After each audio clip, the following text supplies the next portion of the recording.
Qual é a sua lembrança mais antiga?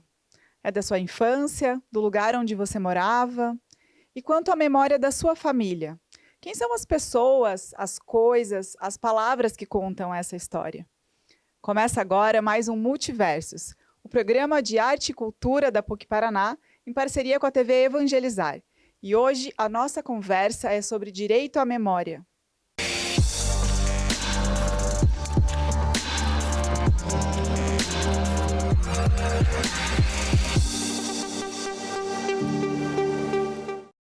E para conversar comigo sobre direito à memória, eu tenho o prazer de receber Rafael Pacheco, que é cientista social, com mestrado em antropologia, agora também um doutorado em andamento, né, na antropologia também. O Rafael trabalha junto com o povo indígena Xetá, aqui no estado do Paraná, transitando entre antropologia, história e direito. Muito obrigada pela tua presença, Rafa. Ao meu lado aqui também, Renato Carneiro, tem graduação, mestrado, doutorado em História e experiência também na área da museologia, já foi diretor do Museu Paranaense, inclusive. Muito obrigado pela tua presença, Renato. Obrigado pelo convite. E Rita Vaz, que é psicóloga, pesquisadora, artista plástica, graduada em escultura e trabalha, sobretudo, com temas ligados à memória, gênero e política. Seja muito bem-vinda, Rita. Obrigada. E aproveito para começar com você. Uma das suas obras, intitulada Só Queria Embalar Meu Filho, traz uma reflexão sobre memórias e ausências durante o período da ditadura militar, né, Rita? Queria que você contasse para a gente um pouco como é que nasce essa obra e como é que acontece a produção dela. Em 2018, o AI-5 completava 50 anos. E eu queria daí estudar esse período da ditadura empresarial militar no Brasil e especificamente os desaparecidos por ação da ditadura empresarial militar no Brasil. Para a produção dessa instalação, eu fiz uma página no Facebook e convidei bordadeiras de todo o Brasil que quisessem participar do projeto, bordando um dos nomes dos 243 que constavam na Comissão Nacional da Verdade. E aí essas pessoas fizeram os bordados. O meu pedido era que bordassem o nome e a data do nascimento e da morte ou desaparecimento de cada um deles. Mas as bordadeiras e bordadores, eles extrapolaram esse pedido. Eles bordaram a profissão, alguns então que eram cineasta, músico, então violão, enfim, objetos ligados à profissão ou cenas de tortura que passaram essas pessoas. Elas me devolveram esses bordados acompanhados de uma carta, porque eu pedi para que me escrevessem por que entraram no projeto, por que quiseram bordar voluntariamente para montar essa instalação. E aí as respostas, esse contato, essas cartas, foram a parte que eu considero assim, mais rica do trabalho. E Rita, o resultado final da obra, qual é a extensão, né, dessa instalação? Na última montagem, que foi aqui no Centro Cultural da Católica, ficou com 20 metros de comprimento. A ideia era que fosse, ao mesmo tempo, um berço e um túmulo. É muito colorido o trabalho, né? De todas as cores, porque eu entendo assim que o luto é dos que ficam, né? Esses jovens, eles tinham em torno de 30 anos, ou menos de 30 anos, a maioria deles. Eles acreditavam que podiam mudar o mundo, que podia mudar as condições no Brasil, eles lutaram pela liberdade. Então, o que eu queria que ficasse da memória deles era essa alegria que eles tinham de viver, de descobrir coisas e de achar que podiam fazer alguma coisa, e fizeram, né? E, inclusive, que eles não eram só os desaparecidos, que eles eram combatentes vencidos, pessoas que lutaram por um mundo melhor.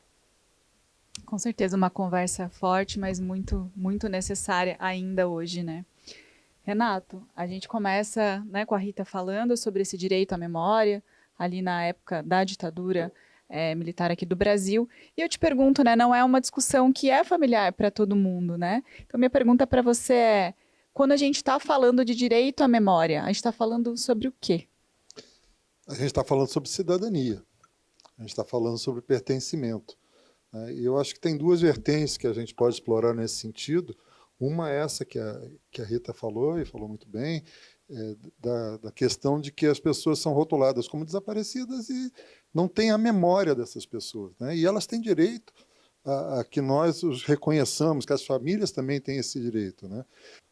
E nós somos testemunhas. Inclusive, eu era criança, mas eu me lembro muito bem de eventos familiares que a gente falava, discutia, de pessoas conhecidas que haviam sumido, que haviam morrido, e essa memória está muito viva, né? Me lembro do meu pai escondendo megafones que ele usava, porque trabalhava no porto do Rio de Janeiro, e aquilo poderia ser confundido com uma atividade comunista, né?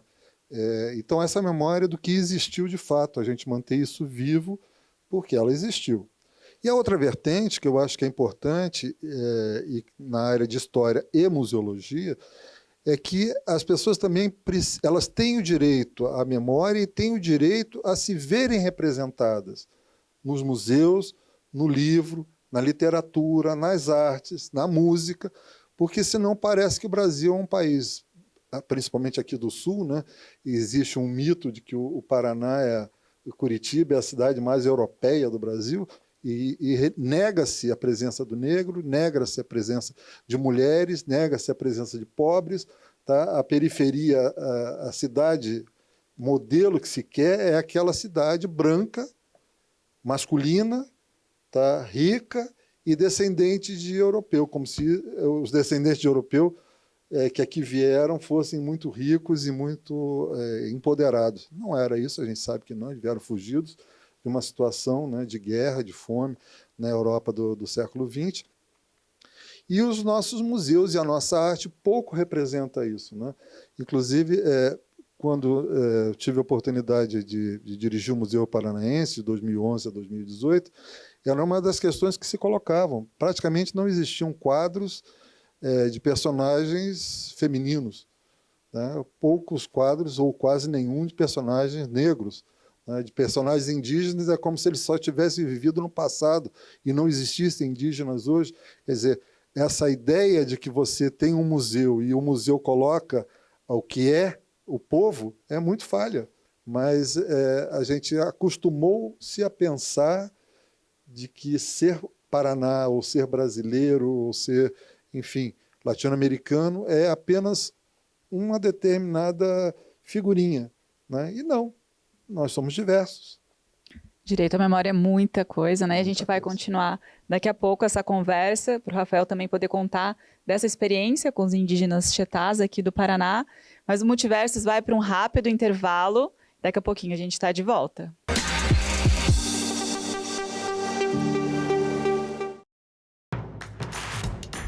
Não perca mais nenhum vídeo da TV Evangelizar. Inscreva-se agora!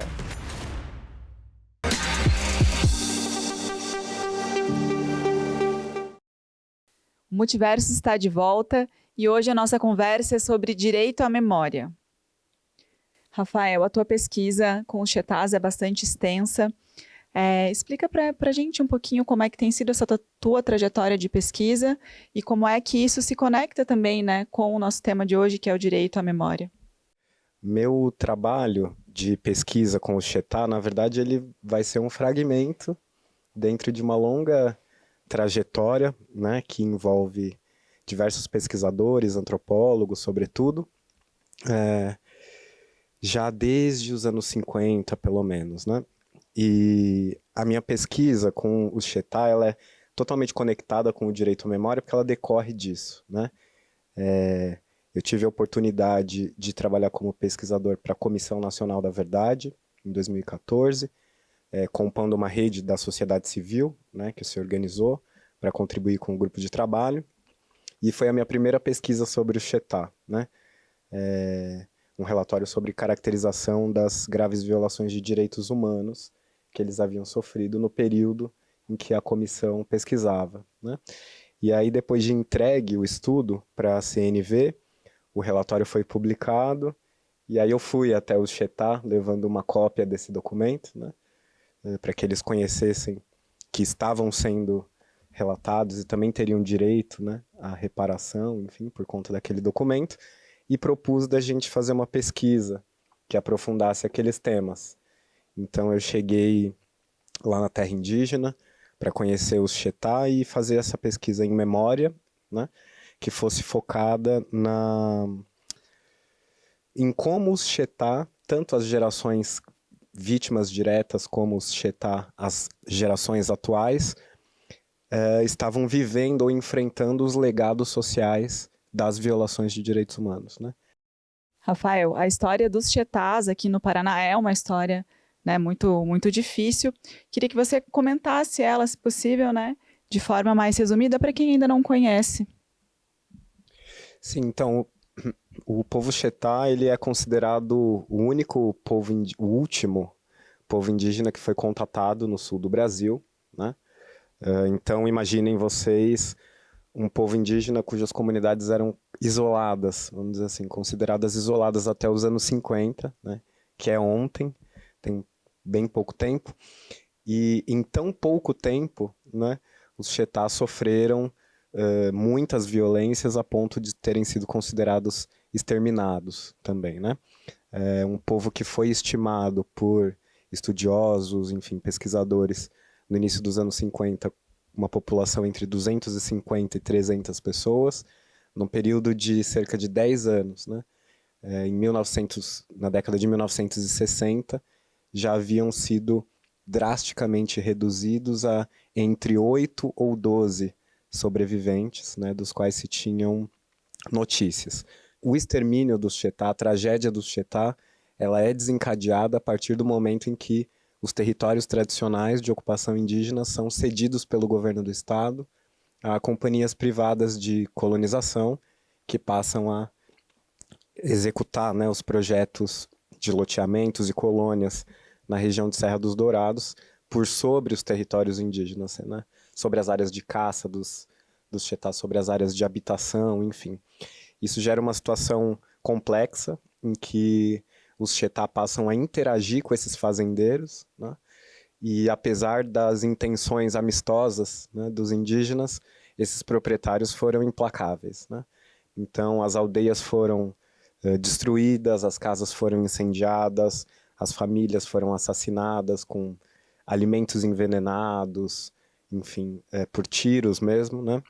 E um elemento central desse acontecimento é que várias das crianças dos Chetá foram tiradas das famílias indígenas pelos fazendeiros e por funcionários públicos também, né, do Serviço de Proteção aos Índios, como chamava na época, e foram distribuídas para colonos, para funcionários, e causou uma dispersão dessa população, né, em várias cidades do Paraná, de São Paulo, Mato Grosso do Sul, Santa Catarina, e também em terras indígenas de outros povos, né, para onde eles foram removidos, vamos dizer assim, como refugiados de guerra, né? Tudo isso acontece entre os anos 50 e 60, e a partir da ditadura, a ditadura traz uma tentativa de solução final para esse caso, declarando que os Chetá estavam extintos, né? Então, durante todo o período ditatorial, o Estado desconsidera a existência deles, né? O que passa a ocorrer novamente só nos anos 90, quando os Chetá se rearticulam, fazem um movimento organizado para serem reconhecidos pelo Estado e para lutar pelas suas reparações. É o que está ocorrendo hoje. E hoje eu sei e acompanho, né, mesmo que um pouquinho mais de longe, mas tenho acompanhado um pouco ali no MAI, que é o Museu de Antropologia, de Arqueologia e Etnologia da UFPR, mas também no Museu Paranaense, uma relação, né, que não só os Chetás, mas também outros grupos têm criado com os próprios acervos, né? Você comenta um pouco sobre isso para a gente? Isso é muito interessante e os Chetá me levaram a esse caminho durante a pesquisa, né? Estamos aqui com o Renato, né, que é ex-diretor do MUPA, e essas relações com museus têm sido muito importante O que os chetás falam, por exemplo, né? As relações que eles têm com os acervos e etc., que são acervos também contraditórios, vamos dizer assim, né? Porque os acervos que hoje estão no MAI, né, o Museu de Arqueologia e Etnologia da Universidade Federal, do Museu Paranaense, etc., são acervos que são constituídos no mesmo momento em que as aldeias estão sendo destruídas, né? Então, as populações eram dizimadas ou desaparecidas, né? Há casos de desaparecimento também em caminhões dessas companhias colonizadoras, e as expedições que eram realizadas pela universidade, pelo Serviço de Proteção aos Índios, iam coletando, né, esses objetos no momento da tragédia. Então, eles são literalmente assim, monumentos de barbárie, né? Tem, em geral, esse contexto, né, de terem sido constituídas grande parte no mesmo período da tragédia. E os chetá têm um apreço muito grande por essas peças, né? Por essas coleções. Segundo eles dizem, como eles enfrentam essa falsidade, né? Essa falsa ideia de que eles são extintos e de que não estavam nos lugares que eles reivindicam de território tradicional, hoje esses acervos eles dizem que provam a existência deles, né? Tanto no passado, no sentido de terem sido coletadas nos lugares tradicionais reivindicados, quanto no presente, né? Até tem uma questão que é interessante, e que também me deparei enquanto estava no museu, um pouco dessas populações atuais, não apenas Chetá, mas Caigangue também, Guarani, eles perderam muitos padrões de tessitura, de cestos, enfim, de todo do seu fazer, eles perderam os padrões antigos. E no museu, ou nos museus, eles conseguem recuperar esses padrões, porque a sociedade indígena também, ela, até como uma estratégia de sobrevivência, ela vai fazendo aquilo que a população que compra os seus produtos prefere. Então, eles começam a usar cores que não usavam, eles começam a usar tramas que não usavam, para agradar o mercado consumidor, né? E, ao se deparar com os padrões dos seus antepassados, isso traz para ele uma revitalização da própria cultura, porque eles veem, como disse o Rafael, que eles recuperam essa memória, tá? E que mostra que eles já existiam assim e que, muitas vezes, essas tessituras antigas são ainda mais bonitas do que aquelas que o mercado está disposto a comprar, porque elas são muito mais originais, né? Elas são muito mais intrínsecas da sua própria cultura, né? Rita, pergunto para a Rita, mas estendo também essa pergunta para o Rafael, para o Renato, né? Na tua percepção, qual que é a importância da arte e da cultura como ferramenta na luta pelos direitos humanos e também na luta pelo direito à memória? Bom, eu vejo que a arte, por tratar de temas sensíveis, ela atinge de uma outra forma as pessoas. Então, eu vejo que a arte, eu entendo a arte extremamente política, no sentido de tratar a memória por um outro aspecto que não é da história, da antropologia, mas que pode atingir mais as pessoas, né, na sua sensibilidade. Eu acho que o papel da arte, ela vai muito nessa questão da sensibilidade mesmo, né? A Rita está certa. Porque quando você trabalha com livros e pesquisas e arquivos e documentos, fica muito de fora essa questão do sentimento, né? Mas que só a arte pode nos fazer sentir vivos, né? Porque essas pesquisas elas acabam nos deixando muito em cima da racionalidade. E o trabalhar a arte, esse trabalho que você fez, Rita, de sensibilizar bordadores e bordadeiras, né, para que eles pudessem refletir e se manifestar sobre aqueles acontecimentos de 50 anos, isso faz com que essa memória ela não só permaneça viva, mas que ela permaneça também sensível, né? Eu acredito que, assim como foi falado aqui, né, a arte, nesses contextos, vamos dizer assim, falando sobre direitos humanos, né, falando sobre violência, falando sobre memória, A primeira coisa eu acho que é colocar uma reflexão sobre isso, uma reflexão e uma possibilidade de ação em relação a esses temas, né? De uma forma sensível, né?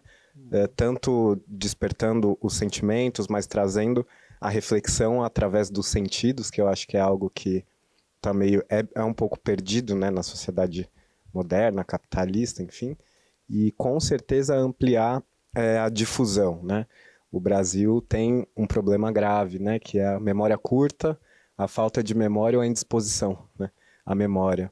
E é claro que a gente estendeu a conversa para além do estúdio. Dá uma olhada. Eu me chamo Melissa Rainer, trabalho com candeeiro no Centro Cultural Humaitá há alguns anos. Eu sou Adegmar José da Silva, conhecido como mestre candeeiro. Sou um negro em movimento, né? É isso. Tem sido muito interessante conversar com as pessoas sobre a memória de Curitiba, porque a história de Curitiba, né, ela é muito parcial. E quando a gente vai investigar, tem apenas uns 300 anos varridos para baixo do tapete, com muita coisa interessante, com muita coisa bacana. E aí as pessoas têm muito essa sensação, né, candeeiro, de por que não contar? Por que não falaram? Por que esconderam? Memória. Acho que é mais fácil a gente falar da desmemória, né? Nesse espaço aqui onde nós estamos, né, temos aqui o Museu Paranaense. Recentemente, menos de 10 anos, né, começou a aparecer alguma coisa da memória, da contribuição afro-paranaense nesse espaço que foi feito para guardar as nossas memórias. A linha preta ela vem trazendo um pouco disto, né? Ela vem trazendo fatos, ela vem trazendo curiosidades, ela vem trazendo denúncias, né? Não é possível em 2024 nós ainda estarmos assistindo, né, esse epistemicídio, esse apagamento, esse assassinato da nossa memória e da nossa presença. É isso que eu vejo, meu. Que ano que os negros chegou aqui? O que eles vieram fazer aqui nesse território que virou Paraná? Qual que era a geografia, né? Qual que era essa Curitiba de 1500, 1600, 1700 até 1850? E de repente, por conta da festa do Rosário, nós tivemos que olhar para toda a história da cidade. E aí começa-se a nascer a linha preta. A gente falou, tem uma memória negra na cidade e essa memória ela precisa ser contada.